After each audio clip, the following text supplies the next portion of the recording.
Yo, what is up, guys? Welcome back to another video. In today's video, we're going to be discussing all the latest Champions League fixtures that have happened over Tuesday and Wednesday. And what a round of Champions League fixtures it has been. It's been scintillating to watch, from brilliant comebacks for some teams and much needed wins for others. And without wasting too much time, because we have 16 games to talk about, let's get started as quickly as we can. Now, starting off with the first round of the game week 3 fixture that took place on Tuesday. Well, Manchester City beat Club Brugge, Club Brugge 5-1. It was a commanding performance from Pep Guardiola's men. It was a much needed one in the Champions League, if we're being honest, because they've looked a little bit shaky. I know they beat Leipzig by 6 goals to 3, and I know they reached the final last year, but the PSG win, the PSG loss was it was a little alarming, but normal service was resumed as they absolutely annihilated Club Brugge, with the best moment of the game being Cole Palmer scoring after coming on. Literally, he came on and it was his second touch and he scored. It was a good goal as well. It was a nice outside of the box curler into the bottom left corner, and it was a nice goal. On to Sporting versus Besiktas, and Sporting beat Besiktas by 4 goals to 1, with Coates scoring the brace for for Sporting. It was a really good performance from Sporting, and they had a game plan and they executed it. They allowed Besiktas to have as much of the ball as they wanted, but they countered their counter-attacking play was exceptional, and fair play to them.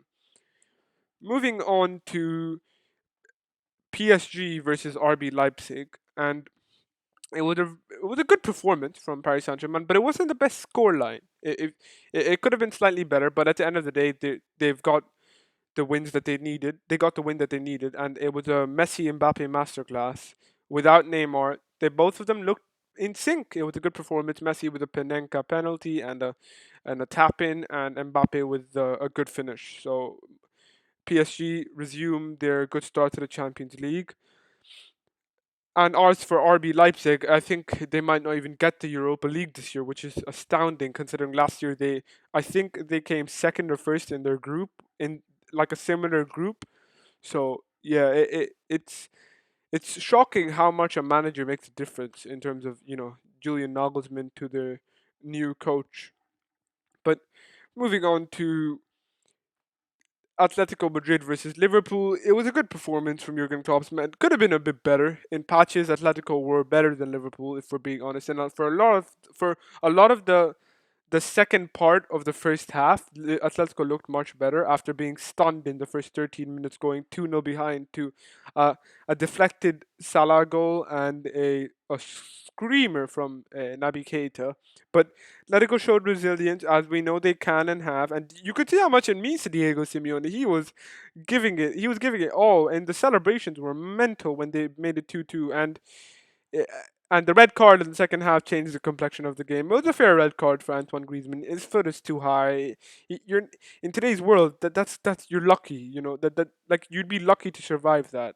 But and Liverpool showed their nerves when Mo Salah scored a good penalty, slotting it into the bottom left corner, winning the game for Liverpool and continuing their perfect record and continuing what's been a relatively perfect season for Liverpool. Correct me if I'm wrong. I don't think Liverpool have lost a game this season, and that's astounding.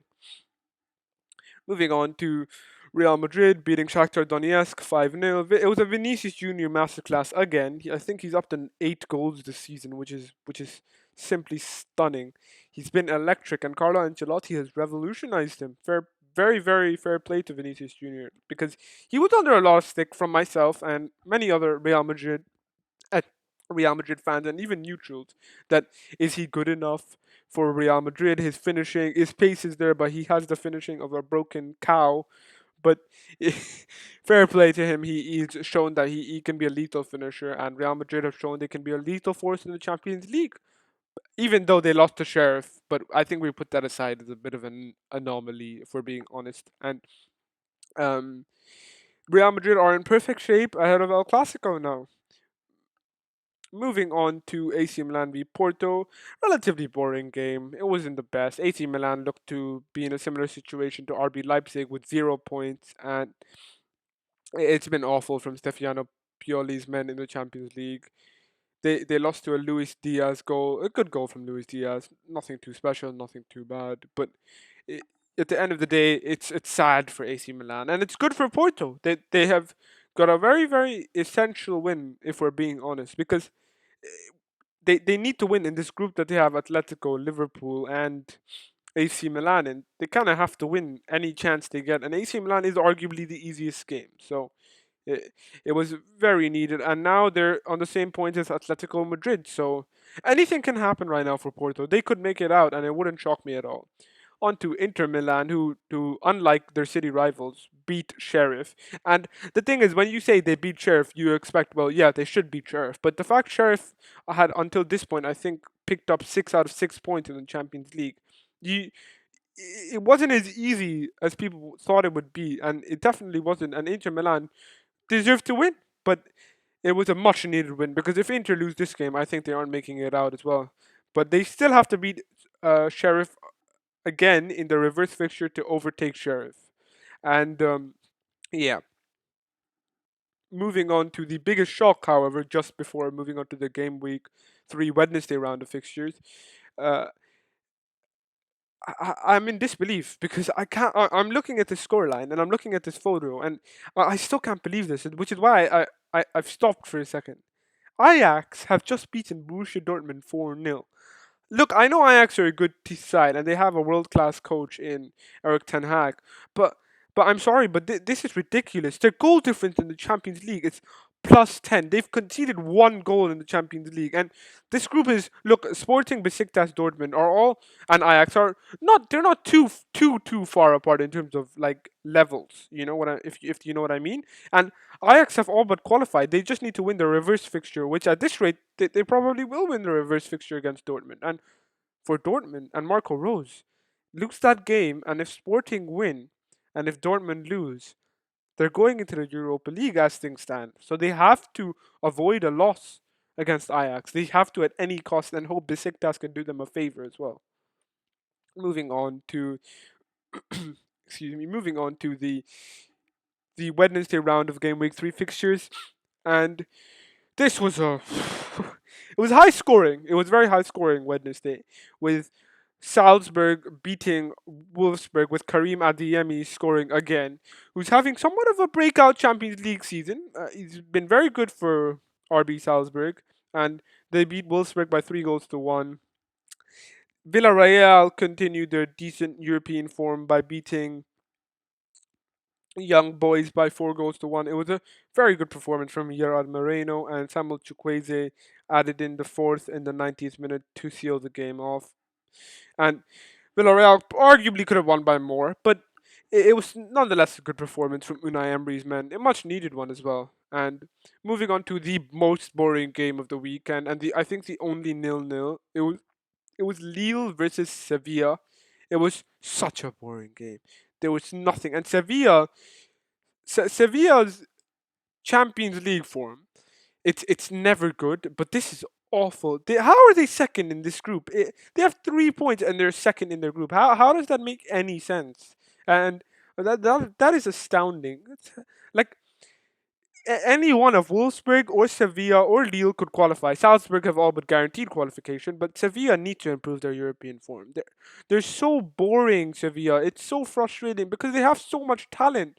But Julian Lopetegui is a bit of a boring coach, I feel. But yeah, moving on to I think the most needed 3 points for a club, and it was Barcelona, who are in similar situation to the club, the photo on the right, Manchester United, the club in the photo on the right, Manchester United. But to be honest, as someone who just loves the beautiful game, I think it was very nice to see Barcelona win in, and it was a controlled win, not the best vintage Barcelona performance, but I don't think any Barcelona fan honestly cares about how they win so long as they do win because of their situation in the Champions League. It was a Gerard Piqué goal from a Jordi Alba cross, and Gerard Piqué should probably teach Luke de Jong how to play football. Moving on to Bayern Munich, who somehow this is just stupid. So let me play the scenario out for you. So it's the 69th minute. Up till then it's 0-0. Bayern Munich have had 2 goals disallowed, and it's looking like a frustrating night in Lisbon. What do you think the score is going to be? Take a guess. 1-0, 2-0, probably, yeah? They won 4-0. How? I don't understand to this day. Because yeah, they deserve to be winning, but it was the 60th 69th minute and Bayern hadn't scored. So why and how did they score 4 in 20 minutes? And again, Lewandowski scoring, of course he did. Sane was absolutely brilliant, scoring 2, assisting 1, showing his class, and it was another good performance for Bayern Munich, who looked to be the favourites for the Champions League along with Liverpool this season. Moving on to Juve got a much not needed, but it was essential that they won just so that they could all but guarantee qualification, and all they'd have to do was beat Zenit at home in the reverse fixture now. It was a late goal from Kulusevski coming off the bench to save Massimiliano Allegri's men, and it was a controlled performance from Juve. Nothing. Zenit weren't that good. They didn't have much of the ball. They had a decent amount of chances, but it was always going to be a Juve win. Who are perfect? Who are, if I'm not wrong, along with Bayern and Liverpool, the only perfect sides in the Champions League. So yeah, we're 3 games in and we only have 3 perfect sides left. And Ajax, obviously. And moving on to the final two, the biggest 2 games of Wednesday. Well, we'll start off with the smaller out of the two. Um, Chelsea won 4-0 against Malmo, and it was a good performance, but I think it was all overshadowed by injuries to both their strikers. Just saying, you could do with a Tammy Abraham or an Olivier Giroud, Thomas Tuchel.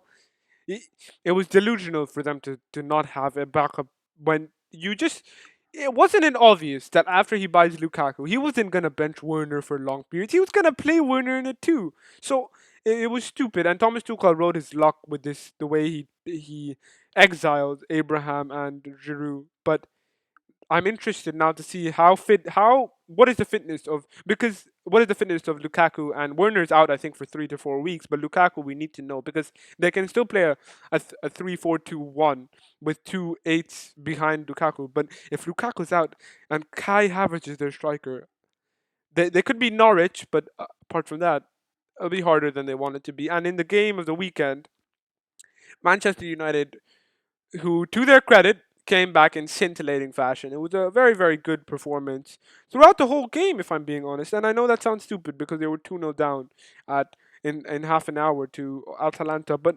Atalanta were it's like they were looking at Leeds and how Leeds played against Man United and did the exact same thing without realizing Leeds have conceded like 11 goals against Man United in 3 games. So it was deluded from Gasperini, but again, I say deluded, but this is kind of their style of football. You know, they don't like to they don't like to sit back, soak pressure, and they should have done that in the second half. And I think the loss to Demiral changed the whole complexion of the game. The atmosphere at Old Trafford was electric, and I worried about Ole Gunnar Solskjaer because he's been under a lot of fair criticism, might I add, but he did show that he's a decent coach. Look, I'm not going to say anything more because Liverpool could beat these guys 4-0, and then what happens then? You know, I'm not going to talk more about a good Ollie as a coach, but I will give him a lot of credit for whatever he said or whoever was making the halftime team talk deserves the credit, and we'll give Ollie the benefit of the doubt because we presume he's the one. But I'm pretty sure Ronaldo probably had a helping hand in some of the words that were exchanged because absolutely they came out like madmen, and they deserved to win. And it was a good, good, good second half for Ole Gunnar Solskjaer's Man United. It was a much needed win for them, to be fair, just to ease the critics, given they've won. This is their 3rd win in 8 games. They needed to win this one, and they did. And fair play to them. And I think that's gonna be it. That is gonna be it. No, I think that is gonna be it for today's Champions League roundup. It was a very nice round of fixtures. It's really nice to have my first Champions League roundup on this channel. And I can't wait for all the rest of the Champions League fixtures because after now, is when things are going to get really interesting. In the final 3 games is where things are going to get so interesting. So, yeah, thank you guys for watching. I hope you enjoyed, and peace out.